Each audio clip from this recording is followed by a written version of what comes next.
I've always been very moved by the movements of the mouth and the shape of the mouth and the teeth, and I like the, you may say, the glitter and colour that comes from the mouth. And I've always hoped, in a sense, to be able to paint the mouth like Monet painted a sunset, but I've never succeeded in doing it. But I was also very influenced by the Eisenstein film, the Potemkin, and the Odessa sequence, in which is this wonderful shot of the nurse screaming. And also, when I first went to Paris, I found in an old bookshop a book on diseases of the mouth, which was beautifully coloured, hand-coloured. The plates were hand-coloured, and that it had a tremendous effect on me. And I don't know if this obsession when I was much younger with the mouth has a lot of sexual implications, as people say it may have, and I believe psychologically it is supposed to. But anyhow, whatever it was, I was at that time very obsessed by that image. So you might well have been interested in painting open mouths and teeth, even if you hadn't been painting the screen. I think I might. Nevertheless, yes. You did become involved with painting the human screen. I did, and I've always hoped, I've always wanted and never succeeded in also painting the smile, but I have never been able to do it.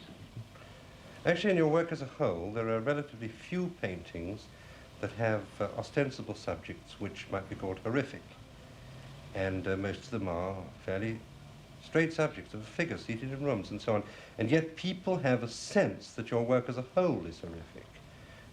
Why do you think this might be?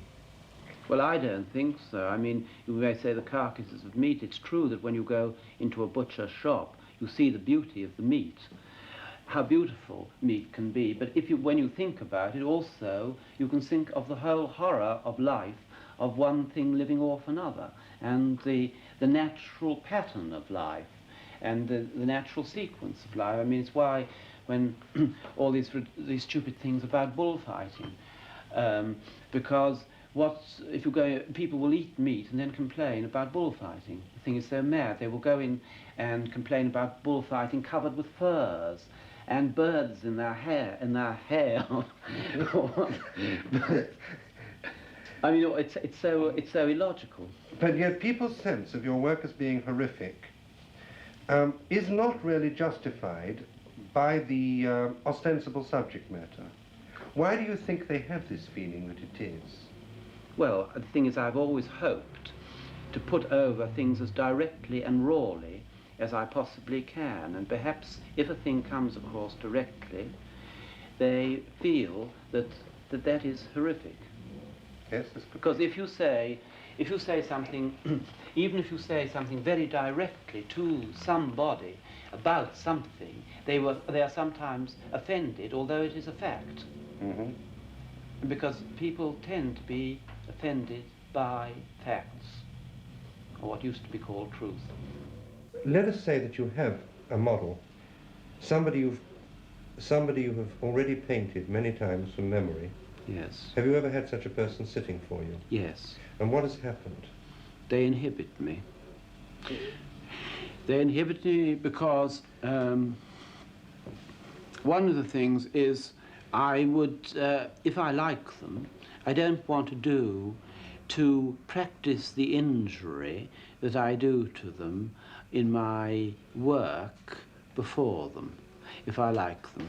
I would rather practice the injury in private, by which I think I can record the fact of them more clearly.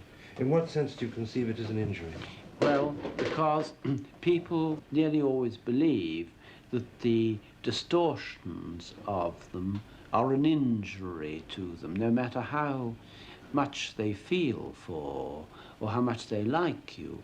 They do nevertheless, as most of them are not people who are concerned with art, feel the distortions are forms of injury. Don't you think their instinct is probably right? Possibly. Do you not think that when you talk about recording different levels, among other things you may be doing, is precisely expressing at one and the same time a love of the person being painted and a hostility towards them, and that the marks you were making are both a caress and a blow, an assault? I think that this thing is how, I think it goes to a deeper thing than this. I think is how do I feel, and this can only be feeling, how can I make this image more immediately real to myself? That's all. Could you not be making it more immediately real by summing up at one and the same time contradictory feelings towards what you're painting? That would be making it very real, I would have thought.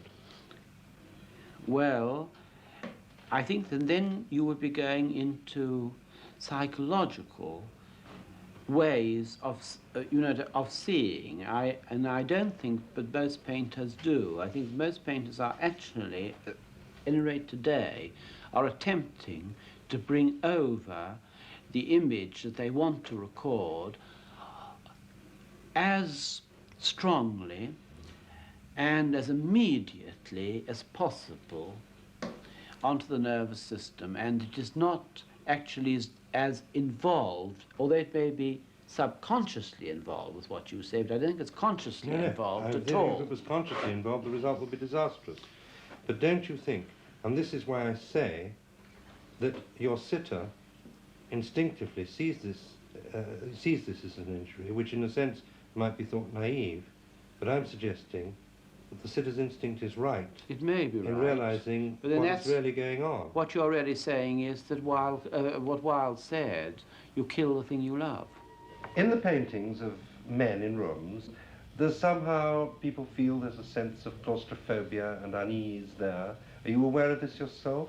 Well, I'm not aware of it, but the thing is that most of those pictures were done of somebody who was always in a state of unease.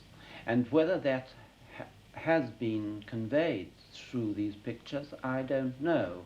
But I suppose in attempting to trap this image, that, and as this man was very neurotic and very